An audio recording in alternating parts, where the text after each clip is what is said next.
developing and very complex story. First, we have Dewardric McNeal. He is a former Obama administrator at the U.S. Department of Defense, where he specialized in East Asia and China. Now, he is currently a managing director and senior policy analyst at Longview Global.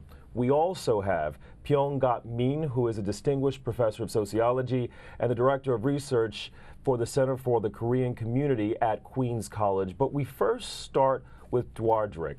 Dewardric, were you surprised by this announcement? It seems so incredibly random. I think it's fair to say that most of the people here in Washington that watched this issue was quite surprised by the president's agreement to meet face-to-face with Kim Jong-un. This was something that the North Koreans have been interested in for at least 20 years, and no president has agreed to meet face-to-face, head of state to head of state with the North Koreans.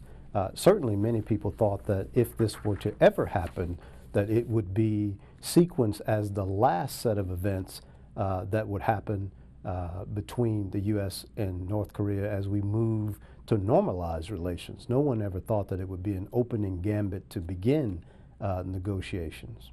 So what you're saying is that more than likely people thought this was going to be the last thing, not the first thing that would happen. So there are so many players involved in these negotiations. Who gets credit for bringing North Korea to the table? Well, that's a good question. I think most people looking at this will score the South Koreans as the big winners here. Moon Jae-in, the current president of South Korea, came to power very concerned about the rhetoric, very concerned about the real possibility that there could be an armed conflict, a nuclear conflict between the U.S. and North Korea. And South Korea, of course, stood the most to lose in terms of collateral damage to its people, to its economy. And so he had a real pressing priority to try to move this into more of a diplomatic track.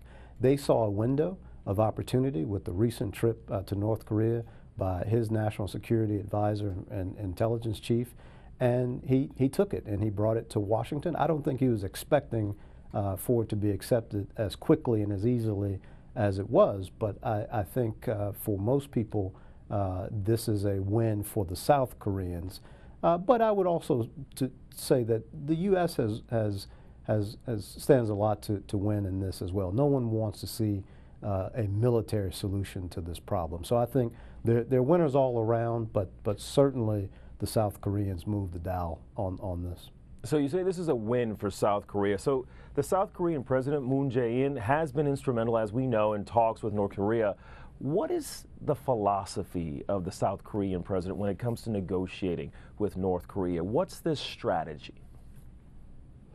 Well, to the degree that anyone has a strategy with the North Koreans, I think it's clear that President Moon's belief is that engagement and talking is far better than threats. We're coming off the fire and fury comments, the whose nuclear button is bigger comments, and none of those things are going to constructively resolve this issue.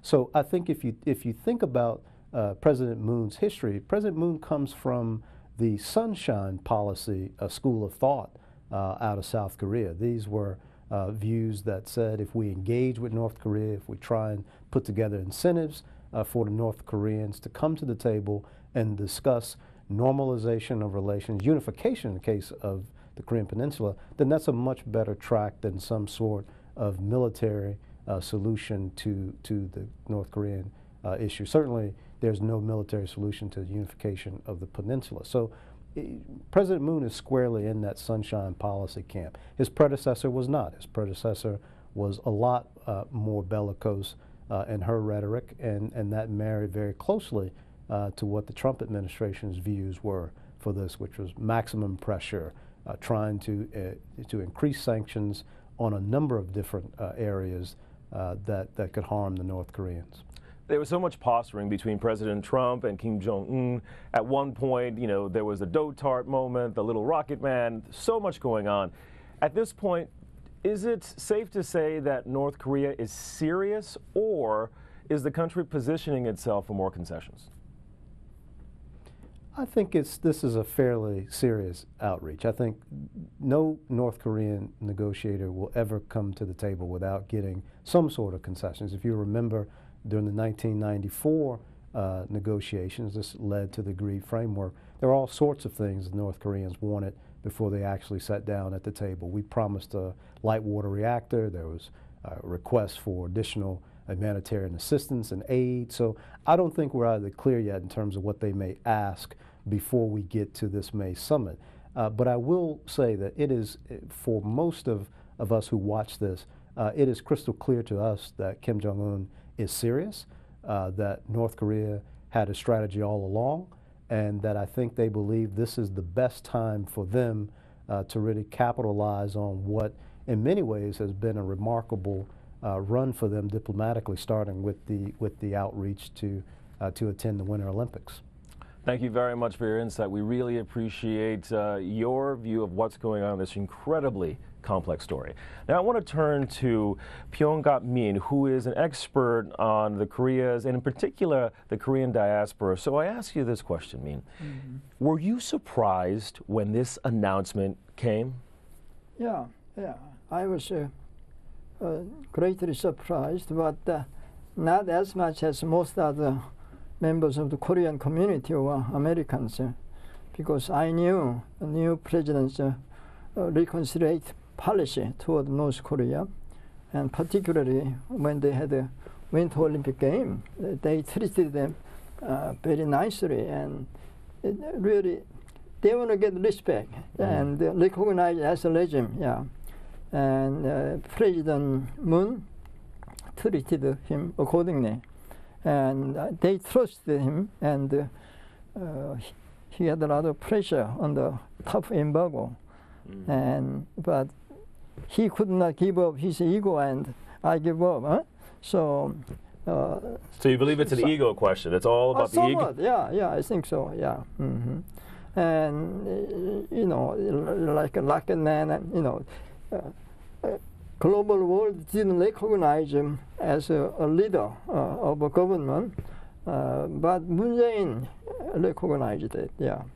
So, in terms of the Korean community here in the United States and the diaspora, what's their view? I get that there are a lot of talking heads who are suspicious, but of the people who came to the U.S. who are part of this Korean diaspora, how are they perceiving the situation? You have to understand, most Korean immigrants came in the 1980s and 90s when there was a dictatorship in South Korea, military dictatorship.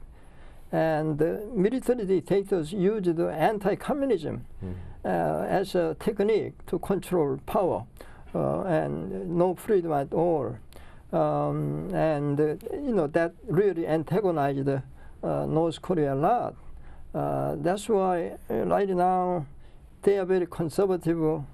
I think most didn't like a new president when he was elected last May. Speaking about that new president, obviously they had a lot of political scandal with the former president being impeached. Given that, huge demonstration, millions of people, you know, about 10 days.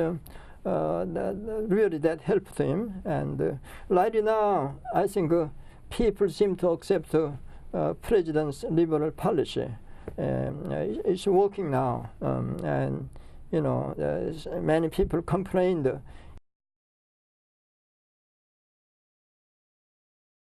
They covered all the expenses.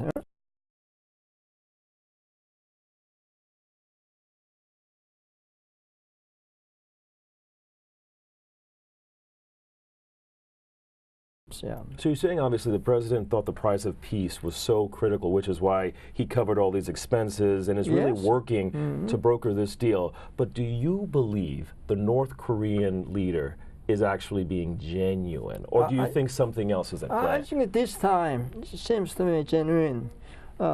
He initiated a top-level meeting with Trump, President Trump. And there is no condition, you know.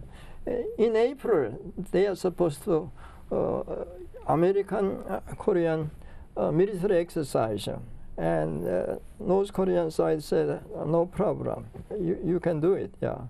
Earlier they put a lot of conditions and unwillingly accepted the terms of disarmament advised by China and other countries. This time he just initiated it. Yeah. So I think it's genuine. Yeah. Well, that's the key. If he's initiating it, then hopefully it'll actually come to pass. Yes.